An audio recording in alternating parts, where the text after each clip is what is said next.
This weekend in Berlin, the Palestine Congress, which brought together a whole range of activists, Palestinians, thinkers, doctors, as well as Jewish activists, public intellectuals, the Palestine Congress was shut down by Berlin police. Over 2,000, in fact, police officers were involved in shutting it down. There were arrests, as well as the likes of Yanis Varoufakis being banned from entering Germany and engaging in any political activity whatsoever, whilst German politicians denounced the Congress as somehow being a hotbed of, like, various described as Islamist activity and anti-Semitism. Now, one of those who was arrested was Yudi Raz, who joins me now. He's a board member. They're a board member of Jewish Voice for Just Peace in the Middle East, and they're also in the Berlin Graduate School studying Muslim cultures and society. That's relevant. We'll discuss now. Firstly, Yudi, it's a great honor to have you. Hello. Hello, Owen. Thank you so much for having me here today. So before I just start, I'm just going to show a clip, if you don't mind reliving this again, of you being arrested by the Berlin police. You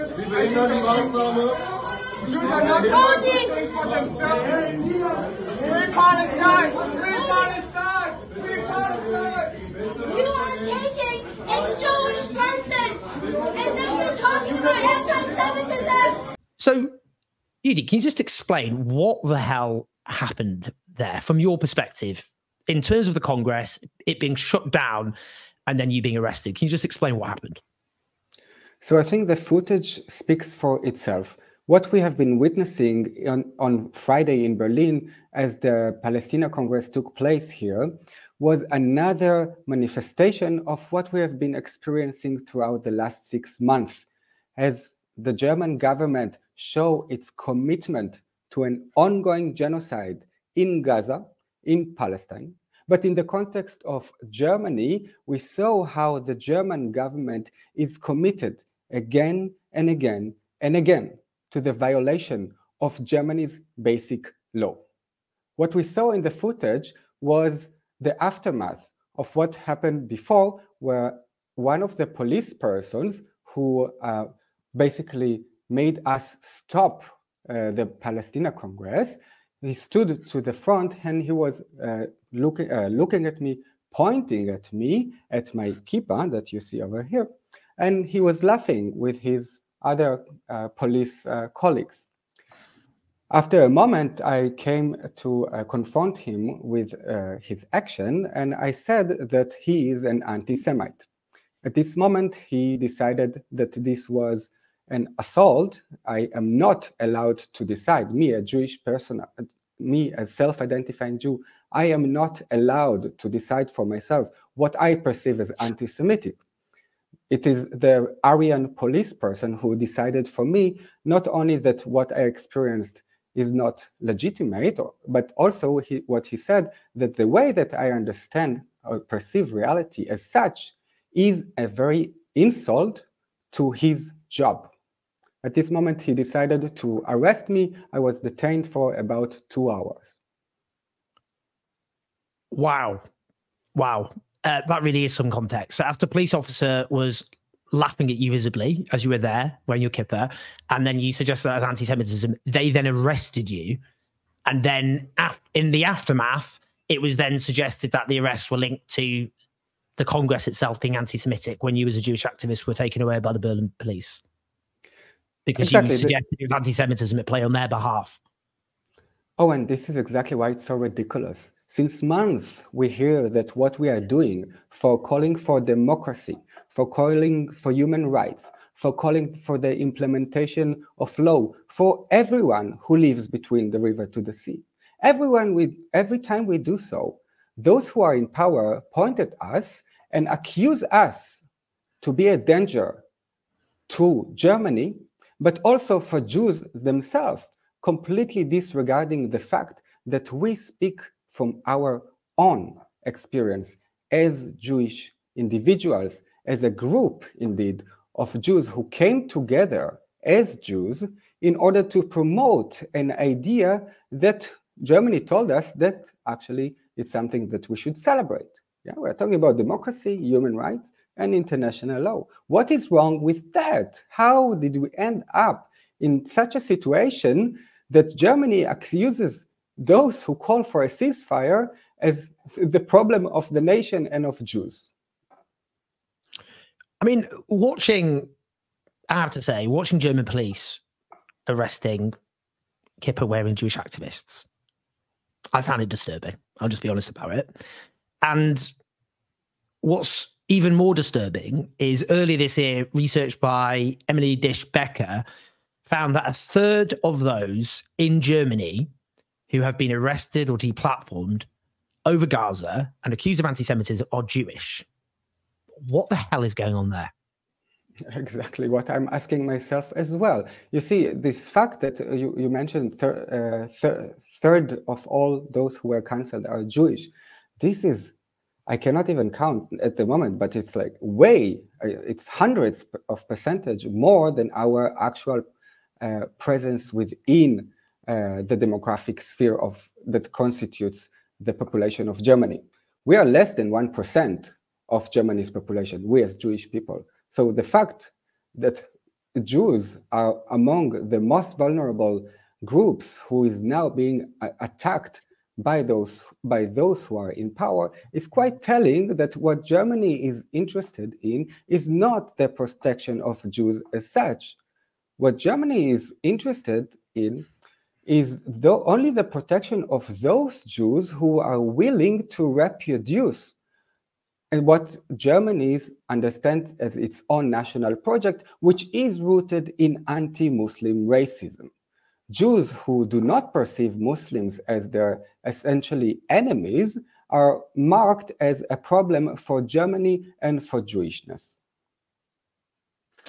If I put just the position of the German state to you so you can respond, I mean, so the official position goes like this. Within living memory, the German state did attempt the total extermination of the Jewish people and succeeded in a very short period of time in murdering 2/3 of Europe's Jewish population. So their position is Germany's founding basis has to be to defend Israel because of that past. What do you say in terms of the way that Germany has interpreted the German state's official position, the undoubted, obscene, unparalleled crime of the Shoah, in terms of how it's being interpreted and enforced as regards what's happening in Gaza and what's happening in German society? Look, there is nothing wrong with the attempt to come to terms with Germany's own genocidal past. On the contrary, there is something beautiful and essentially important to honestly try to understand what could be a lesson that we all could benefit out of the atrocities that has been committed, among others, again, my own grandparents who survived the Holocaust here in Europe. The only problem is that Germany wishes to come to terms with its own genocidal past by supporting another genocide. When I say we, I'm talking about Jewish people in general. Jewishness does not imply that we want to commit a genocide. On the contrary, if genocide is also our history, then it's also up to us to try to make the world better. But the fact that we are not even given the possibility to imagine a reality where Jews are not involved in the committing of an ongoing genocide is something that Germany does not allow us. And this is exactly the reason why the Palestinian Congress was not allowed to take place in Berlin this weekend. In the Palestinian Congress, we wanted to, among other things, to come together, Jews, Palestinians, but also Aryans and other people who constitute the population of Europe. We wanted to come together to envision how can we imagine a future that is based on shared future, that is based on shared values, that is based on democracy, where everybody who lives between the river to the sea have the same access to the democratic decision-making, not only for Jews, not only for Palestinians, but truly for everybody. When the Federal Minister of the Interior, Nancy Faeser, says it is good the Berlin police have announced a crackdown on the so-called Palestine Congress in Berlin. We are keeping a very close eye on the Islamist scene. What's your response to that? Well, we have been marked with different names by now: Islamists, anti-Semites, Israel haters. You know, to my understanding, those who call us these names for opposing an ongoing genocide, those are a genocide lovers. I had a German Iranian citizen get in touch with me. He is a gay man who fled Iran as a refugee and works in a shop in Germany. And he says because he supports a ceasefire, non-Jewish Germans have racially targeted and abused him, called him an Islamist, told him to F off back to his shithole country, and tried to force a shop he works in to put up the Israeli flag on its doors. And I'm just interested in what you said there, because it strikes me that what's happening here, partly, as you suggested, is an excuse and a rationale for legitimizing racism against what is now the biggest minority in Germany, those of Muslim heritage, to the extent where you get gay refugees from Iran being targeted. Yeah, this reality is truly heartbreaking. We only now, in the last few months, we start to realize the dimensions and the resolution of the gaslighting that we have been subjected to, we as minoritized group of all spectrums, by those who are in power since generations, since decades. We were told that Germany is a democracy, that Germany upholds the legacy of pluralism.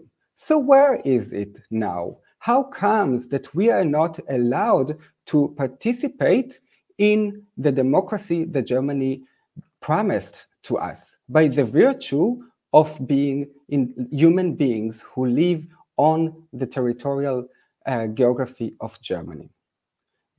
What we are witnessing nowadays is that Germany is a democracy for Aryans only, controlled by Aryan supremacists. Germany became a dangerous place for all non-Aryans who live nowadays in Germany. And I want to explicitly give an advice to my Jewish sisters and brothers and siblings who watch this. If you ever consider to come to Berlin, to Germany, please reconsider your decision. This place is going down. What we are witnessing here is Nazi Germany 2024.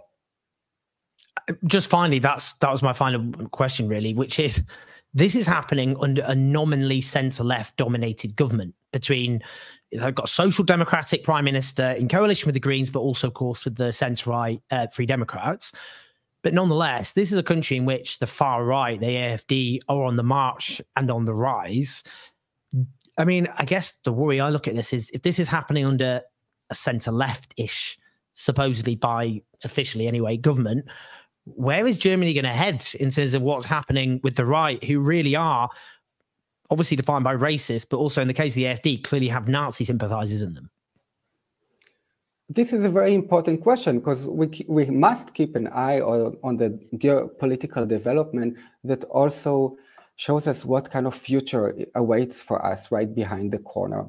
Let me remind you that according to polls, most of the German population nowadays who live in Germany do not find the politics promoted by the German government as something positive. On the contrary, most of the population in Germany opposes the policies promoted by Germany's government. So there is still a chance here, and this is a wake-up call to all Aryans, to everybody who watches this video and lives nowadays in Germany.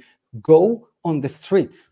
We are holding the spaces, we are holding the demonstrations, we are holding now a camp 24/7 in front of the Bundestag. Join us. Our fight is your fight, because the alternative is the alternative for Germany. And this is nothing that any one of us can survive.